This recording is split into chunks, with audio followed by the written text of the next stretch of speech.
করি জীবন গড়ি, কাজ করি জীবন গড়ি, দারিদ্র করেছি জয়, সংসার আনন্দময়, দারিদ্র করেছি জয়, সংসার আনন্দময়। কাজ করি জীবন গড়ি, কাজ করি জীবন গড়ি। কর্মহীন বেকার হয়ে ঘরে বসে থাকবো না, দুঃখ ছবি আঁকবো না, বিত্তহীন নিঃস্ব বলে স্বপ্ন হারাবো না, আমরা হতাশ হব না। এই কথাটা মনে রেখো, ইচ্ছা থাকলে উপায় হয়, দারিদ্র করেছি জয়, সংসার আনন্দময়। কাজ করি জীবন গড়ি, কাজ করি জীবন গড়ি। কর্ম সৃষ্টি আয় রোজগারের হাজারো সম্ভাবনা, নিত্য নতুন ভাবনা, অজানা কাজ শিখে নেব, দক্ষ হতে ভুলবো না, পেছন ফিরে যাইবো না। জানলে পরে কাজের কোনো অভাব নাই রে, সবাই কয় দারিদ্র করেছি জয়, সংসার আনন্দময়। কাজ করি জীবন গড়ি, কাজ করি জীবন গড়ি।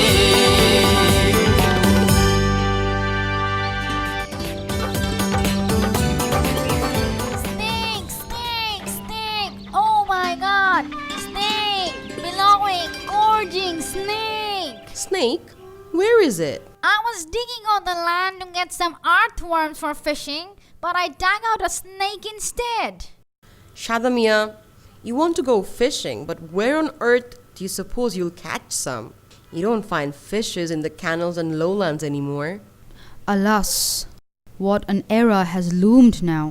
We used to get paddy from our crop fields. We used to get fishes from the ponds too. Now we don't get anything. The reason we don't get fish now is the same reason for which we don't get enough crops anymore. Everyone is using chemical fertilizers and insecticides for farming, and as a result, the lands are losing their fertility and the water bodies are getting polluted. What's the way out then? We would all starve and die. No, you won't die. Sister will teach you about a mystical formula of how to survive. Shadamia, didn't I remind you the time and time over not to go on about some mystical formula? Listen, you should use organic fertilizers in your crop fields from now on instead of using chemical fertilizer. It would be the best if you can use Vermi Compost. What did you say? Vermi compost? Yes, Vermi Compost. The fertilizer produced using earthworms is called Vermi Compost. Sister, where would I get vermi compost from? You can buy it from the people who are producing this fertilizer. You can also buy Vermi Compost from different agriculture offices as well. Moreover, you can also learn how to make Vermi Compost. Sister, I have a request. Don't make any fertilizer using earthworms, please. Why, Shadamia? What's your problem if you make fertilizers using earthworms? I use earthworms as bait in my fishing hook while I fish. If you make fertilizers using earthworms, then what shall I use as bait while I fish? Usage of Vermi Compost cuts fertilizer usage expenditures by half in comparison to the usage expenditure of chemical fertilizer. It doesn't pollute the water in the cropland or in the lowlands, and as such help keep environmental balance. It doesn't harm fish population, and what is more, Vermi Compost is fit to be good fish feed. It doesn't harm the fish population? Well then, I have no objection to produce vermicompost. If vermicompost is applied in crop cultivation, the quality of the soil improves and crop yield increases. Paddy production increases by 10 to 20%, wheat production increases by 15 to 25%, and maize production increases by 28 to 35%, and say vegetable production increases by 20 to 35%. To cultivate vermicompost, you would require having some raw material or ingredients such as small-sized red earthworms whose name is Acina fatida. Materials required for compost making are cow dung, excreta of animals and birds, and waste materials that we throw out after eating.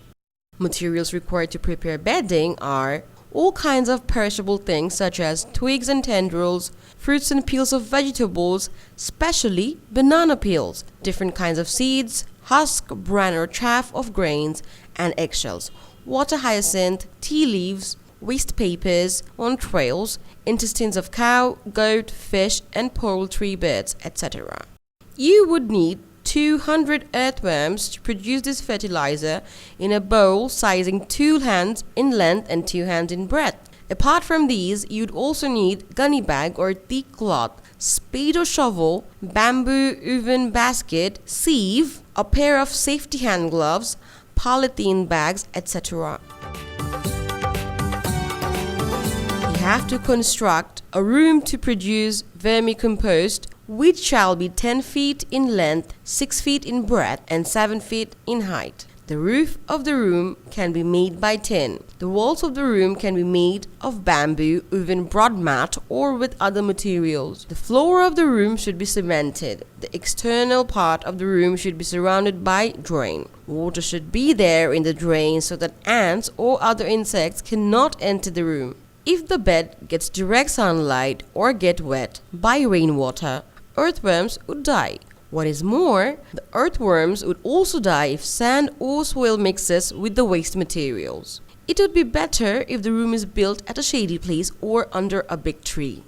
At the second step, a mixture of sorts has to be made at first using the compost materials and bedding materials. For this to do as the raw material of making compost, you have to collect 4-day-old cow dung. Please remember that the fresh raw cow dung should never be put into the earthen bowl directly. You can use the poultry excreta as a substitute of cow dung if people have the advantage to get it easily at their places. The poultry excreta will have to be decomposed for 10 to 15 days as well, like cow dung. You will have more profit if you do this. After that, you have to collect waste materials that are easily decayed, such as twigs and tendrils, fruit and vegetable peels, weed, water hyacinth, straw, and dusty particles, entrails of the poultry beds, etc. Now, you have to put them into black polythene bags closely tied upon its opening so that air could not get into the bags. They should be kept in this airtight condition for 7 to 8 days at least. You have to be very careful so that things like any metal substances or lead, plastic, oil, soap, color, excreta of cat or dog, insecticides, onion and garlic, fragrant spices such as cardamom, cloves, cinnamon, etc. are not mixed in these materials by mistake. At step 3, we would learn about the techniques of collecting earthworms to prepare the fertilizer or compost. You can collect earthworms directly from the agriculture offices of the government and from some of the NGO offices.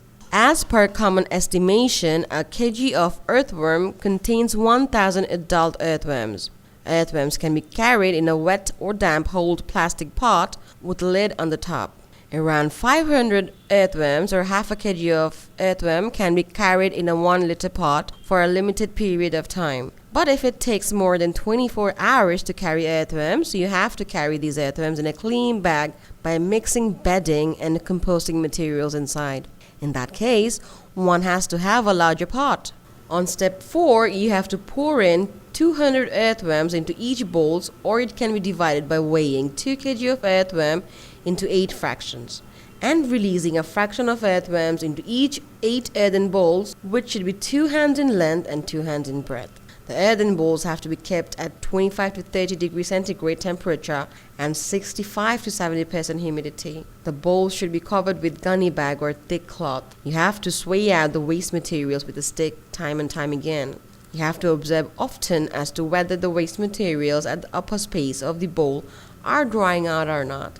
If it is found dry, water has to be spread over it. Usually, earthworm grows into double its size in 6 months. It means within 6 months, 2 kg of earthworm would become 4 kg. At the first cycle, production of vermicompost needs 60 to 70 days. Gradually, as both the bacteria and earthworm multiplies in number, the production volume of vermicompost increases. As a result, during the next cycle, vermicompost will be produced within 30 to 40 days. Earthworms start eating from the top level of the bed and then they go to the lower level slowly. And the earth at the upper level turns into minute particles like tea leaves. At that time, you have to understand that the fertilizer has been produced. At that stage, you have to remove the fertilizer by scratching it slowly from the bedding and keep those in one side of the bowl. The kept aside fertilizers have to be kept there for 6 to 24 hours more, but have to be swayed out often. If any adult earthworm is found in the fertilizer, that has to be kept into another pot of composting materials. It has to be sieved in a 5 mm thick hole sieve after collecting the compost from the bed. If there are earthworms, the eggs or cocoon found in the sieve, those have to be placed in the bed again. The fertilizer or the compost has to be dried well in the sun after collecting. After that, the fertilizers have to be put in an airtight 20 micron thick polythene bag which cannot be torn easily and kept in a dry place. The fertilizer containing sacks can be in 1 kg, 2 kg, 5 kg, 10 kg, 25 or 50 kg size polybags. If preserved in this way, this fertilizer can stay well up to 1 year. After collecting the fertilizer, new waste material should be prepared, mixed with the old froth, and should have to be kept in the bowls again. Application of vermicompost in croplands. At the first stage, 7 to 10 kg of vermicompost is needed per decimal of land, but the quantity of fertilizer needs may be more or less depending upon the quality of land and the types of crop sown. During the second and third stage, less fertilizer will be needed, such as in a 1 decimal land, it would be enough to apply 15 kg vermicompost on the first year. But on the second year, you would require applying 7.5 kg and 3 kg 700 grams on the third year. Fertilizer should be spread throughout the land during the land preparation, no matter whatever crop you're planning to cultivate. Vermicompost should be mixed properly with the soil. This fertilizer can also be used in the tub after mixing it properly with the soil. Seeds or seedlings should be sowed after 3 to 5 days of fertilizer application. Shadamiya, what are you doing here? What? No, nothing special. I am applying vermicompost in the canal. And where did you get that vermicompost from? No. I didn't steal any, I swear. Just took borrowed a few while you were packing them. I have cultured fish in this canal. My released fingerlings would grow quickly if they eat the vermicompost. You can sell the vermicompost off to the nursery owners, to the fish culturists, to those people who cultivate flowers and vegetables in the cities and towns, and to the village farmers at the rate of Taka 10 per kg. You can earn a profit of Taka 21,490 after selling off the vermicompost and earthworms in 2 years after spending Taka 15,050 if you take this up as a fertilizer producing business. We would now see how this profit can be generated. Income and expenditure accounts of vermicompost production. After deducting all the expenditures, I have a profit of Taka 21,490 only in 2 years. Well, did you think you'd gobble up all the profits in one bite? No, dear aunt, I think your accounts are not correct. Sorry, child, I didn't get you. Well, you have constructed the room, procured the machineries and equipment, and incurred the expenses related to collect the earthworms for once only at the outset. Do you need to spend more money to construct or procure those things? Now, if you don't calculate the profit basing on only 2 years but include more and more years, then your percentage of profit would certainly be raised. And you didn't consider another thing while doing your calculation. Did you ever have calculated the benefit that you will get after applying the vermicompost on your own land? You were most certainly right, child. While I used to get a profit of Taka 70,000 from the cultivation of vegetables on my own land, now I get more than 100,000 Taka from the same cultivation. I get an increased profit of Taka 30,000 in a year from a vegetable cultivation after I have started using the vermicompost. Use vermicompost in your crops to get a large yield. all your poverty and miseries are sure to heal.